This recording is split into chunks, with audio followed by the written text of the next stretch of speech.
What's up guys, welcome back to my channel. If you're new here, my name is Julia and today's video is a highly requested, long-awaited video all about personal training, becoming a personal trainer. I'm gonna be answering a ton of frequently asked questions, information about the exam, how I studied for the exam, my first job after being certified, all of that jazz, all the background information about my experiences and how I kind of got to where I am now. So without further ado, make sure you are subscribed so you never miss a video, and let's get right into it. All right, jumping right into it, I got my certification through NASM, the National Academy of Sports Medicine.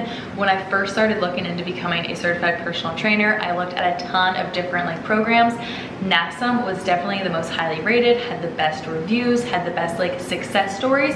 It was considered the gold standard. It still is considered the gold standard. Yes, it is a little bit pricier, but I think it is definitely the most bang for your buck. It is a 2-year certification. I'll talk about the recertification process later, but it's valid for 2 years, and I loved the coursework. I loved the study option that I chose, and it was also the most widely accepted certification. A few of the other programs I know aren't as widely accepted. Like some gyms might not hire you as a personal trainer if you're not using a highly reputable program to get your certification through, but I personally got mine through NASM. All right, when it comes to my personal timeline for purchasing the course and actually passing the exam, that time spanned from Memorial Day weekend of 2019 to October of 2019. I was going into my senior year at WVU. I was a Division I collegiate gymnast, in case anyone didn't know, and I think that is what really caused my love for health and fitness and made me want to become a personal trainer. It was sophomore, junior year when I really started falling in love with health, fitness, strength and conditioning, eating healthy. I loved it all. I loved it all freshman year too, but I really didn't think it could be a career freshman year. I was still exploring my options with different things I could do in the future. I even thought about being an interior designer. Had nothing to do with my major. I was a sport and exercise psychology major and a nutrition minor, so that actually worked out perfectly for becoming a personal trainer. I think it helped me out a lot, but I really do think that being a collegiate athlete sparked this interest and love for health and fitness and becoming a personal trainer. But yeah, like I said, I bought my course through NASM on Memorial Day weekend of 2019. I did this because whenever it's a big holiday, everything tends to go on sale a little bit. So while the price was a little bit lower, I bit the bullet and I ended up buying the NASM CPT self-study course. This allowed me to work through everything at my own pace, and it gave me access to all of the resources. It comes with a PDF version of the book, PDFs of each chapter, chapter quizzes, little study guides, different infographics. It was the ideal form of learning and studying in my opinion, and I am so glad I went with the self-study program. I think there is a time limit from when you purchase your course for when you have to take the exam. I believe it is 1 year. But while I was working through my NASM CPT coursework, I was also in, I believe, 3 or 4 different college classes and then practicing as well. So in my opinion, the coursework is very manageable. I was able to balance all of that extremely well. However, if you're not taking other classes and have a full-time sport, then you'll probably get the coursework done a lot sooner than I did. Another thing that also kind of dragged out my coursework was the whole testing center thing. So back in my day when I became certified, your test had to be taken at an approved testing center with test proctor. So people were walking around the entire time making sure you weren't cheating or doing anything like that. I have since heard that since COVID, the tests are now done online, which I'm a little bit jealous of, just because it was a hassle finding a testing center, but I'm also not jealous of because I feel if I knew my test was online, on a computer at home, I would not have studied as much as I did. I would probably be a terrible personal trainer with way less knowledge than I have now. So I'm glad I had to go to a testing center. But like I said, I did get certified in October of 2019. And I actually had to go back home to a testing center to take my proctored exam because I couldn't find any approved testing centers somewhat close by in Morgantown, which was really weird. I would think that there would be some, maybe I just completely missed them, but I went back home to Maryland when I was on my fall break, so I just scheduled it for then. So I was probably ready to take it sometime in August or September, but that whole month of October, I pretty much just studied the study guide over and over, which I'll talk a little bit more about later. But I ended up getting certified in October. I passed the exam on my first try. I actually felt extremely prepared for the test, and I felt really good going in.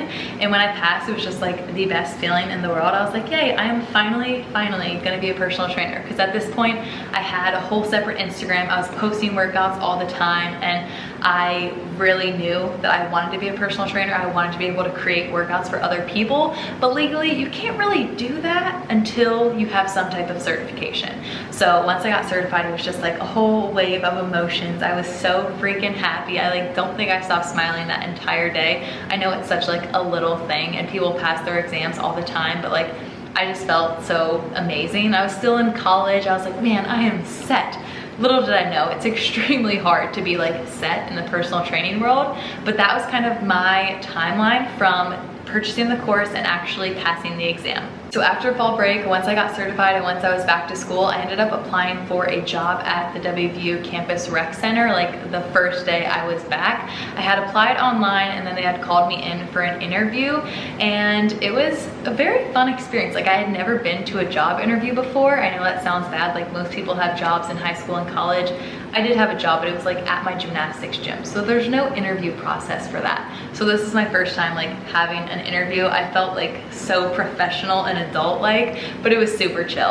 I did get the job right away, and I was working with clients one-on-one. And it was a really cool interview actually, because I got to make up a workout for the person interviewing me, and I got to take them through it like a mock workout. They didn't do the full thing, but they loved it. They were like, oh my gosh, that was such an incredible workout, such great programming, like you're hired. So I got the job, started working one-on-one with clients there, and our campus rec center was pretty unique. Morgantown is a college town, but there are people that live there like full-time, like older people that live there. So our campus rec center was open to all the students, all the faculty, and then anyone in like the Morgantown area, the Monongalia County area was allowed to come to the rec center. They would just have to pay like a membership fee. So some of my clients were students, some of my clients were teachers, and some of my clients were just random people who lived in the area. Also at our campus rec center, we had an F45 training, which kind of really started my entire relationship with F45. All of the certified personal trainers were required to teach F45 classes.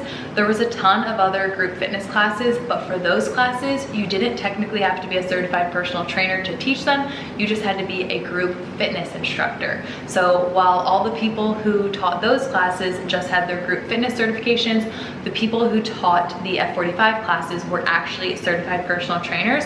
So that is what really got me introduced to F45. I had seen it on Instagram. I follow a lot of Australian influencers, so I had seen a ton about F45, and I was super excited that we had one in our rec center. So I started working with clients, and I also started teaching F45 classes.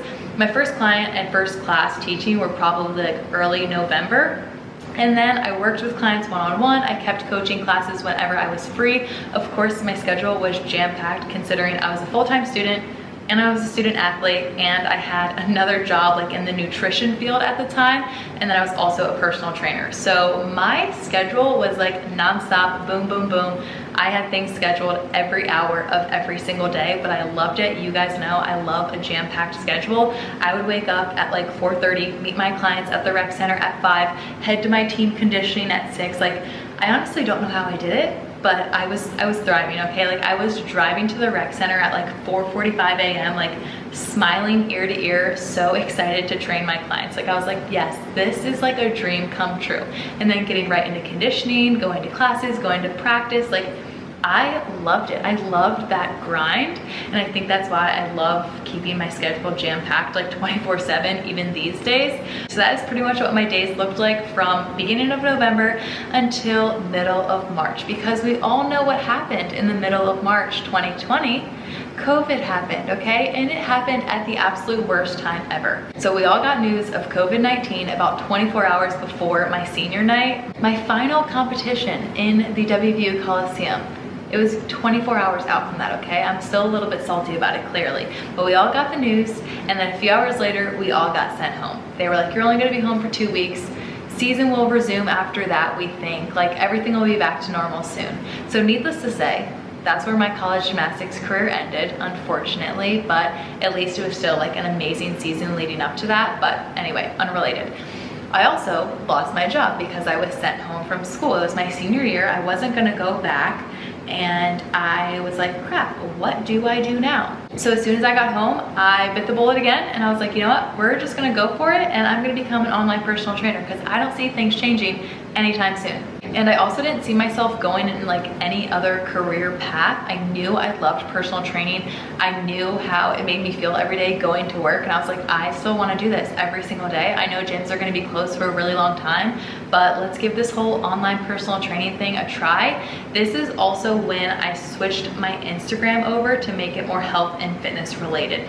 So before my Instagram was what it is now, I actually had a separate health and fitness Instagram. I actually wanted to start my YouTube channel my sophomore year of college. I had a whole meeting with Title IX, and they basically told me no. They said if I started a YouTube channel, I couldn't tell anyone any personal information about myself. I couldn't say I was an NCAA athlete. I couldn't show any clothing brands, like even if it just had like a Nike check in the corner. Like, nope, all of my clothing had to have no brands on it at all. And any food that I made had to have no labels. Like, no one could see anything that could possibly look like it was like branded content. Like, I wasn't allowed to say I was a gymnast. I wasn't allowed to say anything about myself. And I was like, okay, then why start a YouTube channel? I'll just wait until after college. So this is also when I started my YouTube channel. I got sent home, made my website, started my YouTube channel, switched over my Instagram, and just kind of like hit the ground running. I was like, I'm just gonna give everything I have to this and hope and pray that it works, because this is what I want to do with my life. And honestly, the hardest part of it all was learning how to build my own website. Like, learning how to code for a website when you know nothing about websites or even like electronics in general. I am like the least tech savvy person ever, and learning how to code my own website was a whole different ball game, okay? But I did it. I got it done. I'm very proud with how my website looks now. No, it is not perfect by any means. Yes, you can really tell that I made it, but I'm very proud because I did that on my own. But like I said, made my website, started my YouTube, switched over my Instagram, and I started reaching out to a bunch of friends and family offering free training. I know, probably sounds very counterintuitive considering I just spent tons of money on my website. I literally had no job at all, but hey, let me offer all of my services for free. This is because I needed experience. I needed testimonials. I needed people to trust my work, and I needed to make sure my work actually worked for people. So I reached out to friends and family. A ton of them took me up on the offers. I started training them online. I was making programs for them to do at home. I was sending them like videos of every exercise demonstration, and then I eventually made like an exercise library, and it just kind of all like blossomed, and it didn't really fall into place because I was doing the work for it the entire time, but I learned how to kind of set up my business through all this trial with my friends and my family, and seeing how the programming worked for them and what didn't work for them, and also learning how to kind of shift people's lifestyles to kind of make them more healthy and fit. So it was a lot of learning through trial and error and a lot of learning through experience. But in the beginning, I offered a ton of stuff for free, and that is a big tip that I have for any personal trainers or aspiring personal trainers. Work with friends and family first. Give people results, show off those results, and learn from those experiences. Also, huge shout out to both Cameron and my mom. I don't know what I would have done without them, because they really helped me with like the business side of things. When you're like so personal training and like health and fitness focused, you don't think about the business side of things at all, okay? I don't even want to think about that. That like bores me and just overwhelms me. So they really helped me out with that, setting up my LLC, getting me a business lawyer, setting up my business bank account, like all of the things you don't really think about, but like they're completely necessary for owning your own business.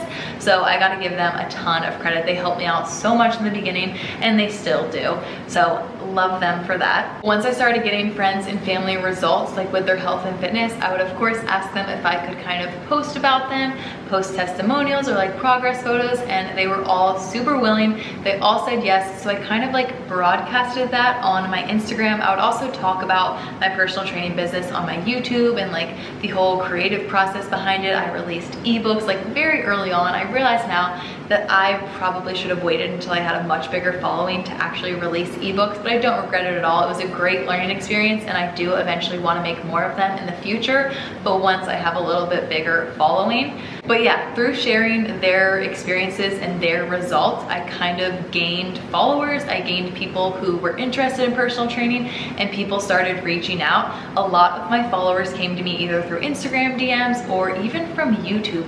One of my clients from back in Pittsburgh found me from a full day of eating video on YouTube, watched a ton of my videos, realized I was a certified personal trainer, went to my website, like filled out a form, and we started working together. And I love those like organic relationships between trainer and client. Like, it just made it that much more special that they found me through social media and were so inclined to want to work with me and want to reach out. Like, it just means the world to me, and it makes me so freaking happy. But yeah, it just kind of happened over time. The more I started posting about my personal training business and the results I was getting my clients, the more people came to me and wanted to work with me for personal training. So I guess my biggest piece of advice would just be to get people results first, and then show people that you can get people results, and people will come your way. All right, and if anyone was doing the math this entire time, I got certified in October 2019, and like I said, it's a 2-year certification, so technically my certification was up in October of 2021, but I got recertified. So you can either let your certification expire and then you're no longer a certified personal trainer, or you can renew every 2 years, and you do this by completing continuing education units. So for NASM, you do also need a CPR AED certification. I forgot to mention that as well. Those are typically valid for 2 years. So as soon as my CPR AED certification was up, my CPT certification was also up. So I renewed my CPR, and I had completed all of my continuing education to renew for my CPT for another 2 years. Continuing education is so extremely helpful, especially in the health and fitness industry, because everything is always changing, and that is why I stress continue learning, keep being a learner the entire time you are alive, because it literally does nothing but benefit you and help you. So NASM is absolutely incredible because they have so many continuing education courses right on their website. You can instantly download them. Yes, some of them, majority of them do cost money. Occasionally they'll have some free ones, or a lot of them will be on sale, but they're all available right there. You can download them, you can start the course, you get a little certificate at the end, and you can upload it to be approved for your continuing education units. Every 2 years you need 2 continuing education units, but they're built up of basically 0.2 credit classes to, like, I've seen a class that was 1.8 credits, which is actually like the ideal. If you want one big 1.8 credit class, then you are good to go, because your CPR AED is 0.2 credits. So together that equals your 2 continuing education units. I have just been doing like little classes here and there, ranging from like 0.2 to 0.4 credits. And also my first time renewing, some of my college courses did count towards my continuing ed. The only thing is they have to be college courses that you took during your time being certified. So it was only classes that I took after October of 2019 that could possibly count towards my continuing ed. They do have to go through an approval process in order for them to actually count towards your continuing ed. But this go around, since I'm not in college anymore, I'll be doing it all from the continuing ed courses on NASM. And I love their courses. It's pretty much the exact same thing as the self-study program. You get access to it all. There's little quizzes, and at the end, you get your certificate and you can upload it right to your CEUs. All right, I know I've been talking forever, but we're gonna quickly go through these questions rapid fire. Question 1 says, tips for the final exam. If it's anything like it was about 3 years ago when I took it, then all I gotta say is know the overhead squat assessment solutions table like the back of your hand, and know how to apply it to different scenarios. There was a ton of questions that made me actually apply that solutions table to get the actual answer. And there's also a few questions that are like multi-parted. So just make sure you know that chart and you will be good to go if it's anything like the exam was 3 years ago. Second question says, where did you get your certification? Like I said, I got mine through NASM, the National Academy of Sports Medicine. It's the gold standard, it is the most widely accepted, and I couldn't recommend it enough. Question 3 says, how did you study? I did the self-study program, like I said, and it came with all of the resources you could possibly need, but I did take written notes the entire time in like colorful pens because it made it more fun. But I did written notes, and then I would take all of the practice quizzes a lot. I would go back and take practice quizzes. It came with a study guide, so I studied that a bunch. And then I also made my own study guide at the end that I really used like that last month. pretty much majority of it was the overhead squat assessment solutions table. Like, I cannot stress how important that table is. But that's how I studied. Written notes and made my own study guides and took a lot of the practice quizzes. The self-study program also does come with a practice exam, so I took that a bunch as well. Next question, it says, did you start as soon as you passed your test? I'm assuming this means, did you start personal training? Yes, I started at the rec center probably like a week after actually becoming certified. It's funny because I was in a cast at the time. I had dislocated my thumb. So I kind of like was a crippled personal trainer, but I got the job done. My clients like had a love-hate relationship with me because my workouts were so hard, but they got them such great results. Like, they would always book in for another session, but it did start very soon after getting certified. Someone said, how long did you study? About 4 months. Any other certifications? Not some CPT, and then of course you have to be CPR and AED certified as well. And tips on getting started. Like I said, reach out to those friends and family, get them results and get testimonials from them to use and like broadcast and show off, and other people will reach out for help. All right, last question. I actually had to research this because I had no idea what the answer was, but it says, how old do you need to be to become a certified personal trainer? And according to Google, you have to be at least 18 years old, which makes total sense in my opinion. And like I said, I was a senior in college, so I believe I was 21 years old when I became certified. And that is gonna wrap up this very chatty, but I hope very helpful and informative video all about personal training. If there was anything that I missed, just comment your questions down below and I promise I will get back to you. I love talking about this stuff, but I feel like it's really boring just like me sitting here answering your questions all day long. So I hope it wasn't too boring, and I hope it was super helpful for any aspiring personal trainers out there. If you like this video, don't forget to give it a like, make sure you're subscribed, and I will see you all next time. Bye.